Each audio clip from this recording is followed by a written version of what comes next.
You know, there's a hidden economy booming right now, deep in the corners of the internet. It's a massive marketplace where your personal info, a company's biggest secrets, even national security data, it's all up for grabs.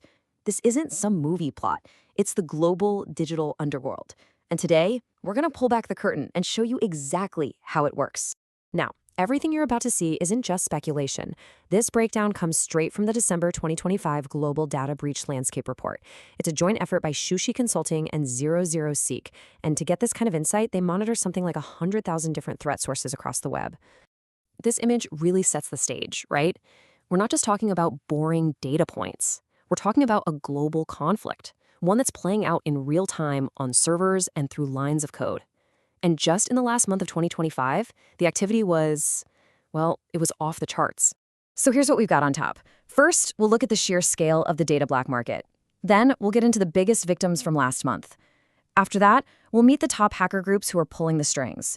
And finally, we'll go deep inside one of these gangs to see their exact playbook.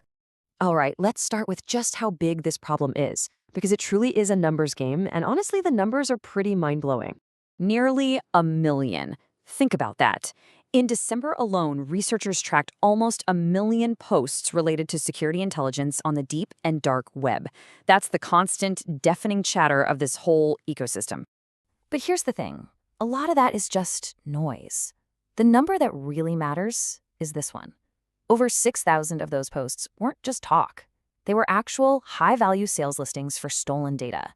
This is where the real damage gets done. So where is all this happening?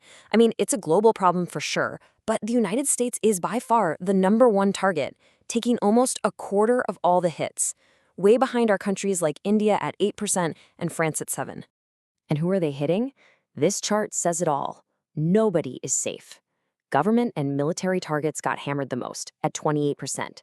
But look how close the tech industry is at 22%, and the financial sector right behind that at 19%.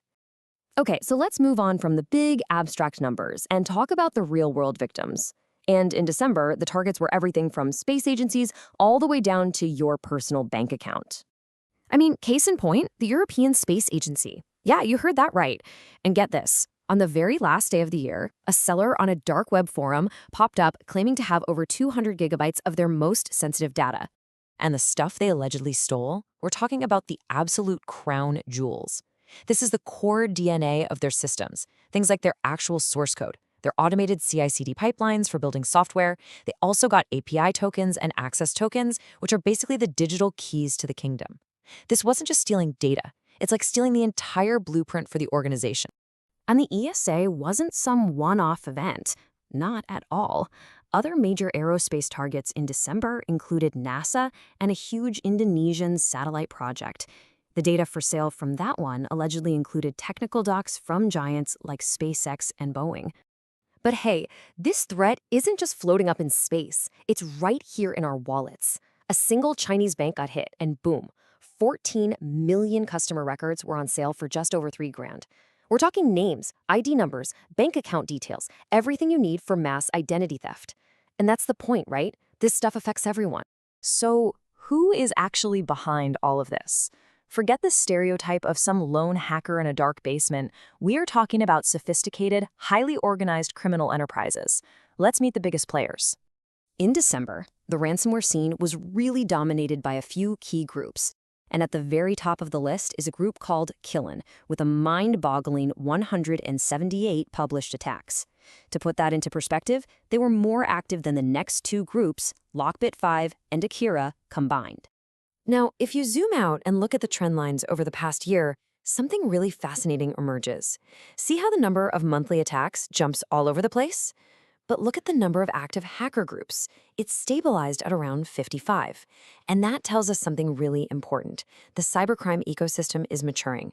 It's becoming a stable, if terrifying, industry. One of the biggest reasons for this stability is a business model they use called ransomware as a service, or RAS. The easiest way to think about it is like a dark franchise model. A core group develops the malware, the weapons, and then they lease it out to affiliates who go out and conduct the attacks. The developers then just sit back and take a cut of every successful score. And they've gotten much smarter about how they apply pressure. Most of these top groups now use a nasty tactic called double extortion. See, they don't just lock up your files anymore. First, they steal a copy of everything. Then, they threaten to leak all of your sensitive data to the public if you don't pay. It's a brutal 1-2 punch. So, to really understand how these groups tick, let's put one under the microscope. We're going to do a deep dive on that #1 gang from December, Qilin. Qilin, named after a mythical Chinese creature, is one of the most formidable groups out there today. They are technically very sharp, using modern programming languages like Golang and Rust. Now, this makes their malware way harder for antivirus programs to catch, and it lets them attack different operating systems, which means more potential victims. And, of course, they are masters of that double extortion strategy we just talked about. And their rise to the top has been incredibly fast. They first popped up in mid-2022, quickly rebranded to Qilin, and by 2023, they were all in on that ransomware-as-a-service model. Their activity just exploded in 2024, partly because law enforcement actually helped them by taking down rivals like Lockbit. Qilin just swooped in, recruited their jobless affiliates, and grabbed market share. By 2025, they were #1. And this is how their business actually works. The core Qilin group develops the tools. Then they go recruit their affiliates on dark web forums to launch the actual attacks.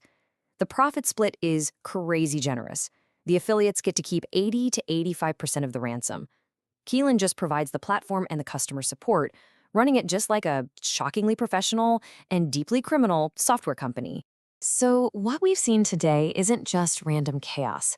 It's a story about targeted operations run by professional criminal businesses. And that really leaves us with one critical, kind of scary question. As cybercrime gets smarter and more organized, what does the future of our data security even look like?